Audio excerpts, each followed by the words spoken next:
Picture a cold night near the end of the last ice age. A small fire burns low on an open plain, a band of fur-clad people sleeping close around it for warmth, and just beyond the reach of the light, a pair of eyes is watching them. It's a wolf, hungry, wary, edging a little nearer than any wolf should dare. Neither the sleeping people nor the watching animal could have known it, but in quiet moments like this one, repeated across countless cold nights, the most important friendship in human history was beginning to take hold. That wild hunter at the edge of the firelight would one day become the dog dozing in homes all over the world. And how that happened is one of the oldest and strangest mysteries on Earth. It's a story older than farming, older than the wheel, older than the first written word, slowly pieced together from old bones, quiet graves, and the clues written into the bodies of dogs themselves. If you're enjoying this gentle wander into the past, you're very welcome here. Feel free to subscribe and settle in, and we'll follow the whole story together. And if you have a dog that's your companion, let me know what kind of dog in the comments below. Think for a moment about how unusual the dog really is. Over the long history of our species, we've tamed and reshaped many animals, sheep and goats for their wool and milk, cattle and pigs for their meat, horses and donkeys to carry our burdens. But almost all of those came later, once people had already settled down to farm. The dog came first, by a wide margin. And the dog is the only large meat eater we ever invited the whole way into our lives. We took an animal built to hunt, strong enough to bring down a deer, and turned it into a member of the family. Nothing else in the animal kingdom quite compares to that. To understand how, we have to travel back into a much colder world. Picture the last great ice age, tens of thousands of years ago. Thick sheets of ice lay across much of the north.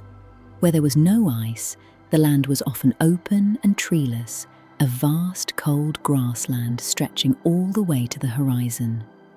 Great herds moved across it, wild horses, reindeer, bison, and the shaggy mammoths with their long curved tusks.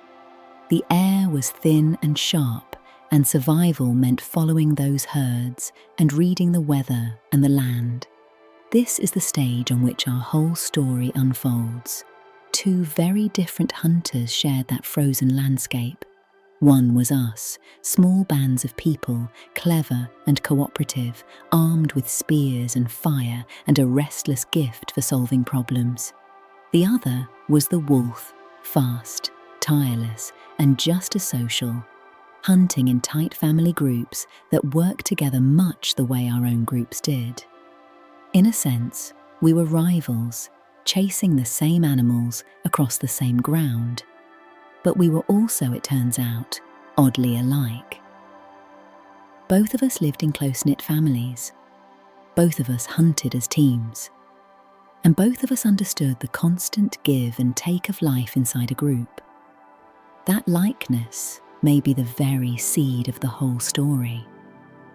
When two different creatures happen to live in similar ways, they can sometimes find a use for one another. Somewhere out in that frozen world, the line between rival and partner slowly began to blur. A wolf drifted a little nearer to a human camp than wolves usually dared. A person tossed a scrap of meat instead of a stone. We'll never know the exact moment, and we never could.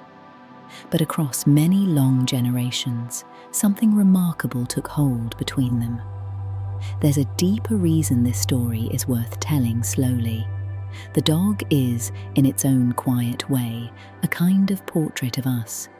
Every soft ear and wagging tail, every type of dog bred for herding or guarding or simple good company, reflects a choice that some person, somewhere once made.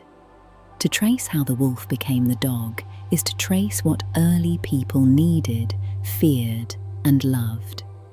It's a history of animals, yes, but it's just as much a history of the human heart. So that's where we're headed tonight, at an easy and unhurried pace.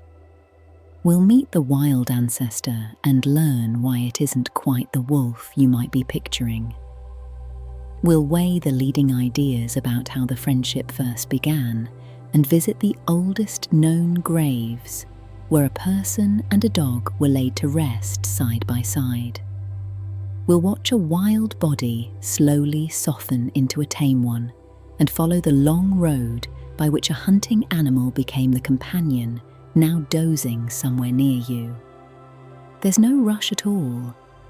Let the cold world of the Ice Age settle gently around you, and we'll begin right at the beginning.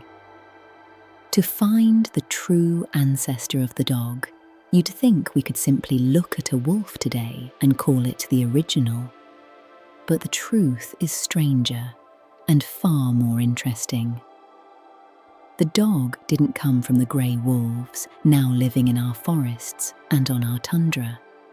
It came from a different group of wolves, an ancient population that has long since vanished from the earth. Today's wolves and today's dogs are more like distant cousins than parent and child. Both descend from that same lost ancestor, branching away from it down separate paths. Scientists work this out by reading DNA, the long chemical instruction book carried inside every living cell. DNA can be read a little like a family record, with each generation leaving faint marks on the pages.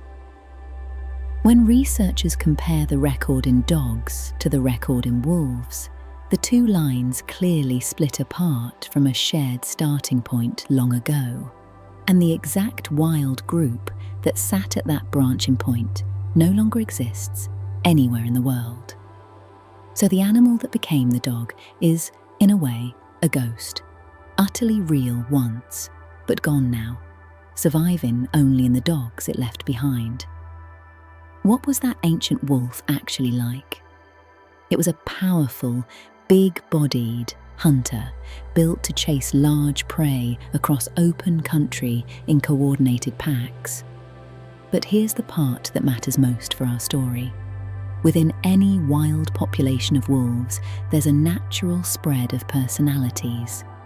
Some animals are bolder, some are shyer, some are deeply fearful of anything new, while others are a little more curious, a little more willing to investigate. That ordinary, everyday variation, present in every generation, turns out to be the raw material from which a dog could one day be made. The wolf's social life is the next piece of the puzzle. Wolves live in families, and a family survives by cooperation. They hunt together, share food, raise pups together, and read each other constantly through posture, glance, and sound. A wolf is forever paying attention to the others around it, judging mood and intention. This existing social intelligence is exactly what made the wolf such promising material. An animal that already lived by teamwork and signals had a head start on learning to read an entirely new kind of partner, a human one.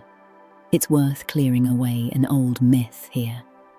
We tend to imagine the wolf as a snarling villain, and the pack as a brutal place ruled by a fierce, fighting alpha.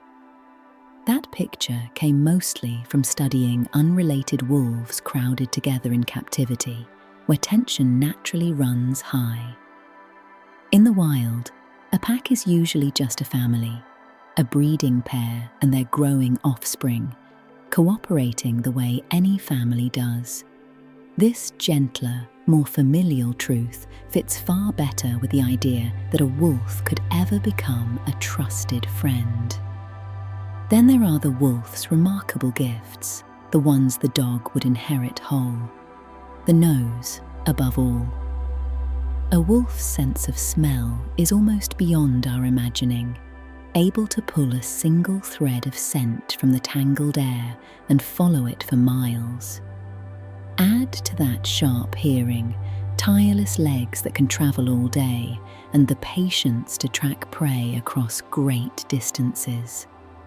Every one of these talents would later prove enormously useful to the humans the wolf's descendants came to live alongside. So why the wolf of all the animals roaming that ancient world? Because in almost every way, the fit was uncanny. The wolf ate much of what we ate, so it could live on the edges of our lives without competing for some special food. It was social enough to bond with another species. It was clever enough to learn and hardy enough to travel wherever we wandered. The raw material was very nearly perfect. And yet raw material is not a dog. Something still had to change the wolf, slowly, generation upon generation. That something is the heart of the chapters ahead. One of the first questions anyone asks about this story is the simplest of all. When? When did the wolf actually become the dog? It sounds as though it ought to have a tidy answer, yet it remains one of the most argued over puzzles in the entire field. The honest reply is a wide window of time, somewhere between roughly 40,000 and 15,000 years ago. That span by itself is longer than all of recorded human history, stretched out many times over. Pinning it down is hard because there are two very different ways to search for the answer, and they don't always point to the same place. The first is to dig up the bones of ancient animals and study their shape. The second is to read the genetic record we explored earlier, the same record that revealed dogs had sprung from a vanished line of wolves. That record turns out to do more than show who descended from whom. Handled with care, it can also keep time. The bones come first, and they're trickier than you might expect. Early on, a tamed wolf and a wild one leave behind almost identical skeletons, so telling them apart means hunting for the faintest of clues. A slightly shorter snout, teeth that crowd together as the jaw shrinks, a lighter overall build, a rounder brain case.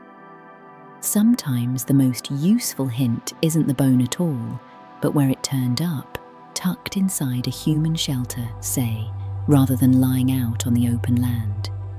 These signs are subtle, and they creep in so gradually that the boundary between wolf and dog in the ground stays stubbornly soft. A single skull can keep specialists arguing for years. The genetic record keeps time in a different way, through a slow and steady process. As the generations pass, tiny copying changes gather in that record at a fairly even pace, almost like the soft ticking of a clock. Since we already know that dogs and wolves parted from a shared ancestor, researchers can count how many of those changes have built up since the parting, and from that work out roughly how long ago it happened. Drawing on the records of hundreds of animals, both ancient and living, the latest estimates point toward a split around 20 to 22,000 years ago. Here lies the heart of the puzzle. The bones and the genetic clock don't always agree. Some of the clock's estimates reach back further still, toward 30 or even 40,000 years, while the oldest skeletons that nearly everyone accepts as truly dogs are a good deal younger than that. Part of the gap is simply that bones are rare and fragile. Most ancient dogs never fossilized at all, so the earliest ones we found may not be the earliest there ever were. Squaring the two records has become one of the field's liveliest debates, And it's the main reason the honest answer stays a window rather than a single, satisfying date. A second difficulty cuts even deeper. Becoming a dog wasn't something that happened on a particular morning. It was a change spread across countless lifetimes, with each generation differing only slightly from the one before. There was no first dog, no single moment when a wolf woke up tame. Asking precisely when the dog began is a little like asking on which day a child becomes an adult. The change is real and profound, and yet it has no clean edge to point to. And the figure we do have lands somewhere telling. Around 20,000 years ago falls at the very coldest peak of the last ice age, when the great sheets of ice reached their farthest and survival was at its harshest. Just the kind of hungry, unforgiving world that might nudge two wary hunters toward one another. A thread we'll pick up in the next chapter. Sit with the depth of it for a moment. Dogs were already beside us long before we planted the first crops, shaped the first pots, or built the first lasting villages, back when our ancestors still moved with the seasons across a frozen land. Of all the friendships our kind has ever formed, almost none reach so far into the past. We have a rough sense of when the dog appeared, but the harder mystery is how.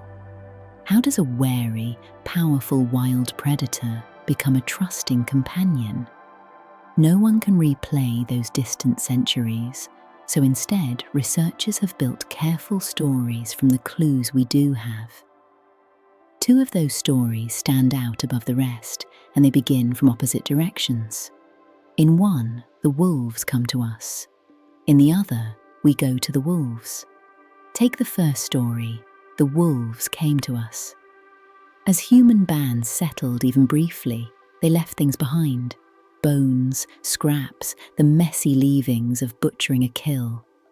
To a hungry wolf, that was an easy meal, if only it could bear to come close. Most wolves were far too fearful, but few, the boldest and least anxious, could tolerate lingering at the edge of a camp. Those calmer wolves ate better, survived more winters, and raised more pups, who tended to inherit the same steadier nerves. Over many generations, that simple advantage did something profound. Without any plan or intention, the camp wolves grew tamer all on their own. The situation itself was doing the choosing. Calmness near humans meant more food and more surviving young. So calmness spread. Some scientists call this survival of the friendliest. The fear and aggression that kept ordinary wolves at a distance were quietly bred down, generation by generation, until a new sort of animal began to take shape beside us. The second story runs the other way. The people came to them. In this version, humans took wolf pups, perhaps orphaned, perhaps simply taken, and raised them by hand. A young animal raised among people can bond to them deeply, treating its human keepers almost as family. Some of those hand-raised wolves would have grown up unusually tame, and the friendliest among them might have been kept and bred, while the difficult ones were not. Here, it's human choice, not just circumstance, steering the change. Which story is true? Honestly, we don't yet know, and the debate is far from settled. Each idea has its champions and its problems. Wolves are genuinely hard to tame, even as pups raised entirely by hand, which troubles the simplest version of the people came to them story. Yet the wolves came to us path has its own difficulty. It needs a steady, predictable pile of leftovers to draw the animals in, and roaming hunters who packed up and moved with the herds may not have left enough behind in one place for long enough. Certain archaeological clues, meanwhile, hint at people deliberately caring for these animals very early on. It's entirely possible that both happened in different times and places, or that the real path was some braid of the two, with circumstance and human hands working together. Underneath both stories runs a single thread. Whatever the route, the trait being favoured was friendliness, calmness, trust, a willingness to be near people without fear or attack. That one quality became the foundation on which everything else was built. And here's the surprising part, which we'll come to soon. Selecting for a gentle temperament didn't only change how these animals behaved. In ways no one intended, it slowly began to change how they looked as well. There's something quietly moving in all of this. However it began, the making of the dog wasn't a clever invention dreamed up in an afternoon, and it wasn't really something people did to wolves, so much as something the two species arrived at together. It asked for patience and a growing trust on both sides, a wolf brave enough to stay and a human willing to let it. Neither one set out to create a new kind of creature. They simply kept choosing, again and again, the comfort of each other's company, until that comfort had quietly become a bond, and the bond had become a dog. For all that DNA can tell us, there's something uniquely moving about the physical evidence, the actual bones lifted from the ground tens of thousands of years after they were laid down. Across Europe and Asia, in caves and old encampments, archaeologists have uncovered the remains of early dogs. And a handful of finds in particular do something the genetics alone cannot. They let us glimpse the feeling inside the ancient bond. The most famous of these comes from a place called Oberkassel in Germany. There, in a grave more than 14,000 years old, the remains of a dog were found buried together with two people, a man and a woman. The dog was young, only about half grown, hardly more than a large puppy. This is among the clearest early evidence we have of a true dog rather than a wolf. But it's more than that. The careful, deliberate burial, with the animal placed beside its people, tells us this dog wasn't merely tolerated, it belonged to them. There's a detail in that grave that lingers in the mind. By examining its teeth, researchers could tell that the dog had been gravely ill as a youngster, struck by a serious sickness, most likely a severe bout of the disease we now call distemper, that would have left it feverish, weak and helpless for weeks at a stretch. An animal that's sick in the wild simply doesn't survive.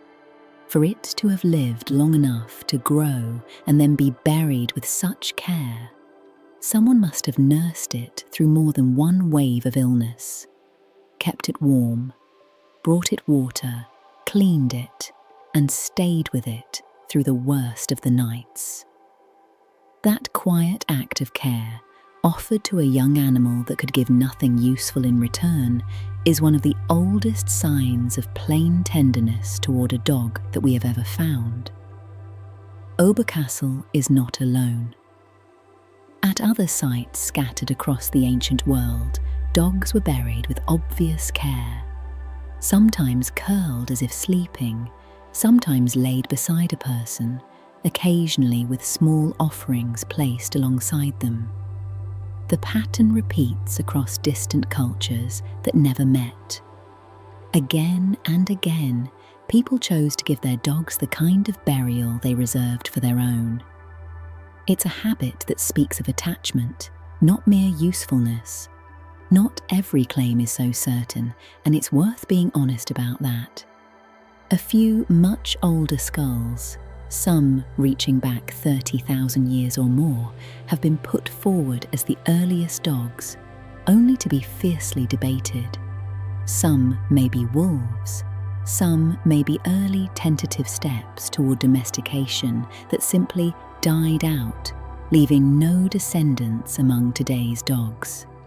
These possible false starts remind us that the path from wolf to dog wasn't a single clean line, but a series of attempts, some of which led nowhere. Still, when you stand back, the message of the graves is hard to mistake. You don't take the trouble to bury an animal, you merely use and discard. A burial implies something deeper, attachment, perhaps grief, and a clear sense that this particular creature mattered. Long before anyone could write down a single word about love or loss, people were saying it plainly with their hands by laying a dog gently in the ground. Now and then, the evidence shows even more companionship. In some caves, faint footprints survive in the old mud, and in a few of them, the prints of a child and the prints of a dog appear to run together, side by side, as though the two had walked through the dark in company. We can't be certain what those moments were, but these scattered bones and traces are, in their way, letters from people who left no writing at all, and the message they carry across the centuries is simply that their dogs were dear to them. Set a dog and a wolf side by side and the differences leap out. The dog often has floppy ears, a tail that curls up over its back, a coat splashed with patches of white, and a softer, gentler face. Here's the curious thing. Across many tamed animals, these changes tend to arrive together, almost as a matched set, which raises a strange question. Why on earth should becoming friendly have anything at all to do with floppy ears? A long-running experiment in Russia offered a startling clue. Beginning in the late 1950s, in the cold of Siberia, scientists took silver foxes and bred them with only one rule. In each generation, they kept the calmest, least fearful animals, the ones most at ease around people. They selected for nothing else, only temperament. And yet, within a surprisingly small number of generations, the foxes began to change in appearance. Floppy ears appeared, tails curled, patches of white spread across their coats. Friendliness, it seemed, came bundled with a whole package of physical traits. It's fair to add a note of caution here. Some researchers have pointed out that those foxes weren't entirely wild to begin with, and there's honest debate about just how clean the results were. But even with that caveat, the experiment captures something real that shows up again and again across domesticated animals, from dogs to pigs to horses. Tameness and a certain softened, dappled, youthful look really do seem to travel hand in hand. Why should that be? The leading explanation is beautifully simple at its core. Very early in an animal's development, before it's even born, a single group of builder cells fans out through the growing body, travelling from the back toward the head and face. Those same cells help shape the systems behind fear and stress, including parts of the glands that flood the body with alarm. And they also help shape the ears, the tail, the colouring of the coat, and the size of the jaw and teeth. So when you breed for an animal that's calmer and less easily frightened, you're quietly nudging that one wandering group of cells. And in doing so, you tug all at once on a whole string of seemingly unrelated features. There's another piece to it, and it explains a lot about why we love dogs. Tamed animals tend to hold on to youthful features into adulthood. Rounder faces, shorter muzzles, a playful streak, even the habit of barking, which is far more a puppy's trait than a grown wolf's. In many ways, a dog is a wolf that never fully grows up, keeping the open, trusting, playful spirit of a cub for its whole life. That forever young quality is a large part of what makes a dog such easy and delightful company. Diet and circumstance added still more variety. Once these animals lived close to people and ate the softer, more mixed scraps of human meals, the relentless pressures of the wild eased their grip. Jaws and teeth grew smaller. Bodies came in a wider range of sizes. Coats took on colours and patterns that would never survive long in the wild, where standing out can be deadly. Compared with the fairly uniform wolf, the early dog began to blossom into a creature of remarkable variety. So here's the gentle truth at the centre of it all. The dog's soft, appealing appearance isn't only something we sat down and designed on purpose. A great deal of it came along for free, riding on the back of a single underlying change, the change from fearful to friendly. The kindly face that looks up at us, the floppy ears, the eager curling tail. In large part, these are the visible echo of friendliness itself made flesh. Here's a question that has set scientists genuinely at odds with one another. Did the dog begin only once in a single place and spread out from there? Or did it begin more than once in different corners of the ancient world, with separate groups of people taming separate groups of wolves? It might sound like a small detail, but the answer reshapes the whole map of the story. And for years, it's been a real tug of war.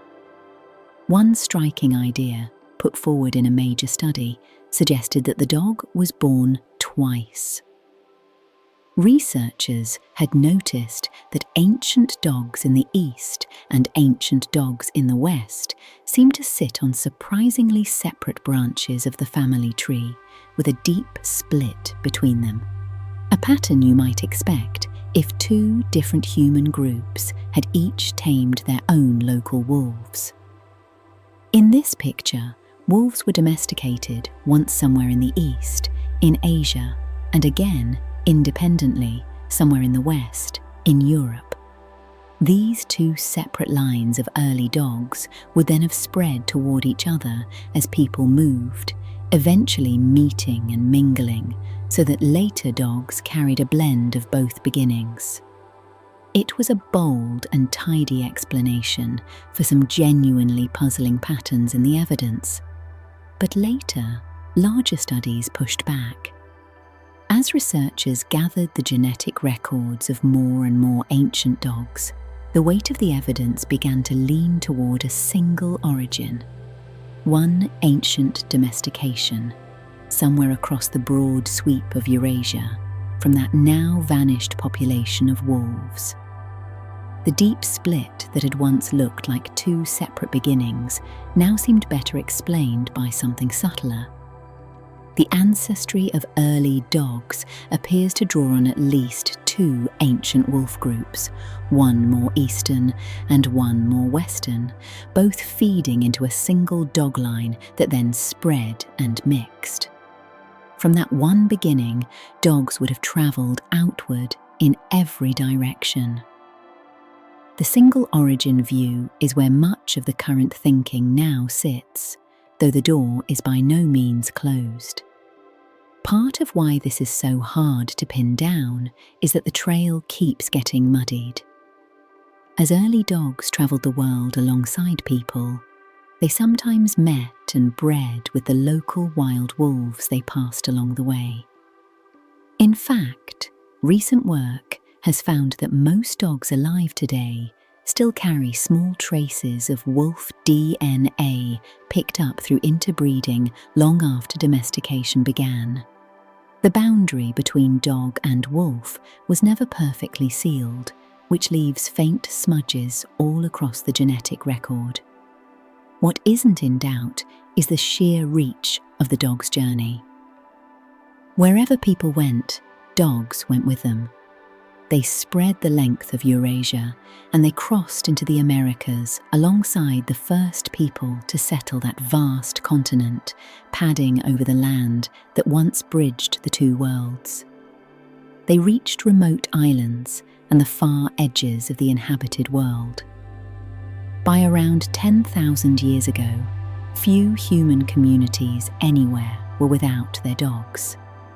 Some of the lineages born in that long spreading out still survive in something close to their old form. The dingoes of Australia, the singing dogs of the New Guinea highlands, the powerful sled dogs of the Arctic, the lean village dogs that trot through towns across much of the world. These are old branches of the family tree, some little changed across thousands of years. They're living windows into the dog's distant past. Step back, and the dog's spread across the world turns out to be a kind of map of our own. To follow the trail of dogs is to follow the migrations of people across ice and ocean into new lands and unknown climates. Wherever our ancestors walked, a four-footed shadow walked beside them. The dog isn't just a passenger in human history.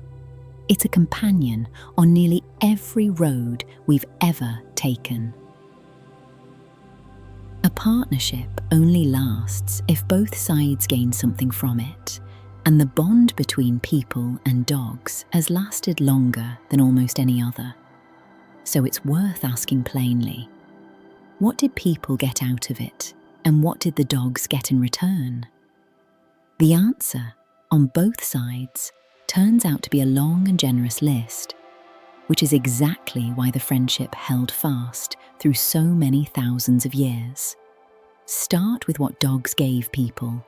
There was the warning at the edge of the dark, ears and a nose that never truly sleep, ready to raise the alarm at an approaching stranger or beast. There was help on the hunt, where a dog could track, corner, and flush out prey that a person alone might never catch. There was warmth on bitter nights, when a dog pressed close was a living source of heat. Some say the coldest nights were once measured as 3 dog nights, for how many it took to keep from freezing. And there was the simple, steady labour of cleaning up scraps that might otherwise have drawn pests and sickness. Now turn it around to what people gave dogs. A wolf that threw in its lot with humans traded the brutal uncertainty of wildlife for something far steadier. Reliable food, even in lean seasons. Shelter from the worst of the weather. Protection from larger predators, and care when sickness or injury struck, as we saw in that ancient German grave. Perhaps most of all, it gained a place in a social group, the very thing a wolf's nature most craves. The bargain ran both ways, and both sides came out ahead, but the bond runs deeper than this practical exchange into the very minds of dogs. Over thousands of years of living beside us, dogs evolved to read us with uncanny skill. A dog watches your face and follows your gaze, and if you point at something, the dog looks where you're pointing. A small trick that even wolves, and even our closest ape relatives, find surprisingly hard to do. What's most telling is that puppies can do it almost from the start, with little or no training, as though the understanding of a human gesture were built in. Dogs are exquisitely tuned to human attention, forever checking in with us, forever asking, in their way, what we mean. There's an even more tender piece of this. Dogs have a small muscle above their eyes that wolves largely lack, one that lets them lift the inner edge of the brow and make that soft, pleading, almost childlike expression we know so well. It seems this puppy eyes look grew stronger over the long course of domestication. because we simply couldn't resist it. Without ever meaning to, we were breeding an animal that could reach straight into our feelings with nothing more than a glance. Beneath the surface, there's even a chemistry to it. When a dog and its person gaze into each other's eyes, both of them release oxytocin, the same calming, bonding chemical that flows between a parent and a newborn child. It forms a gentle loop of affection that crosses the line between two entirely different species, knitting human and dog together with the very same thread that binds a family. The warmth you feel meeting your dog's eyes is not your imagination. It's real, and it runs both ways. Stand back from all of it, and you see something quietly extraordinary. Across thousands of years, we shaped dogs to suit our lives, and all the while, dogs were quietly shaping us in return, settling into our routines, drawing out our patience, perhaps even softening our feelings. This is what it means to grow up together. We didn't simply make the dog. To some small degree, living with the dog helped make us too. From that single ancient beginning came the astonishing range of dogs we know today, from a tiny lapdog that fits in two cupped hands to a giant that can rest its chin on the dinner table without stretching. It's one of the most extreme varieties of shape and size found in any animal on Earth. So how did one creature, born of one lost population of wolves, branch out into so very many forms? The first stirrings of that variety are ancient in themselves. Even 10,000 years ago, dogs already came in noticeably different sizes and builds, loosely shaped by the regions they lived in and the work they did. Studies of dog remains from that distant time reveal a real spread of body types, from smaller, lighter animals to large and sturdy ones. Distinct kinds were beginning to emerge: leaner, faster dogs suited to the chase, sturdy, heavy dogs that could guard a camp, tough, thick-coated dogs that could haul a load across the snow. Long before anyone kept a written record, dogs were quietly diversifying to fit the particular lives of the people around them. For most of history, though, dogs were shaped far more by job and place than by any strict idea of breeding. People simply kept the dogs that did the work well, the ones that herded reliably, or guarded fiercely, or hunted with skill, and let them have pups. Over time, local types settled into being, each suited to its own corner of the world. It was a slow, practical sort of shaping, guided by usefulness and habit rather than by any grand design. What may surprise you is how recent most modern breeds really are. For most of the dog's long history, there were useful types and local kinds, but nothing like the strict, closed bloodlines we call breeds today. The great majority of the hundreds of distinct breeds we now recognize were created within just the last couple of centuries. Many of them during the Victorian era, when people first began forming kennel clubs, keeping written pedigrees and breeding dogs to match precise standards of appearance, right down to the set of an ear or the curl of a tail. That dazzling spread from the smallest companion to the largest hound is for the most part a very recent flourish on the tip of an extremely old branch. That recent burst of breeding gave us wonders, but it's worth a gentle, honest word. Breeding hard for a particular look has sometimes carried a cost, leaving certain dogs with troubles built into their very bodies. The remarkable variety we enjoy comes paired with a real responsibility to value our dog's health and comfort, at least as much as their charm. It's a quiet reminder that the long partnership still asks something of us in return. As people moved from wandering bands into settled villages, towns, and at last, great cities, dogs settled right alongside them, taking up an ever-widening range of roles. A dog might guard a gate, herd a flock, guide the blind, sniff out what no human nose could find, or simply lie by the hearth as a cherished friend. The old partnership, born in the struggle to survive a frozen world, broadened over the centuries into something richer and more varied than its first makers could ever have dreamed. And so it all comes back to the dog that may be near you tonight.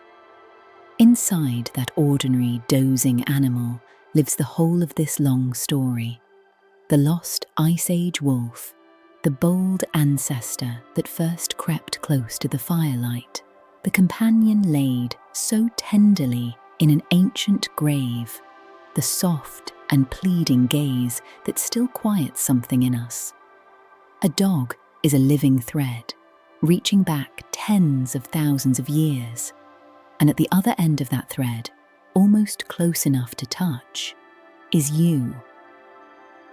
So, the next time you see a dog asleep, its chest slowly rising and falling, its paws twitching at some private dream of running, remember what you're really looking at. Not just a pet, but the far end of an unbroken thread that stretches back through the centuries, all the way to the cold edge of an ancient fire. It is, quite simply, the oldest friendship our kind has ever known. It began out in the cold, between two wary hunters who slowly, carefully learned to trust one another. And it's still here tonight, quiet and warm, in homes scattered all across the world, wherever a dog lies sleeping near the people it loves. Rest now. Let the fire burn low and the long history settle softly into the dark. Thank you for listening.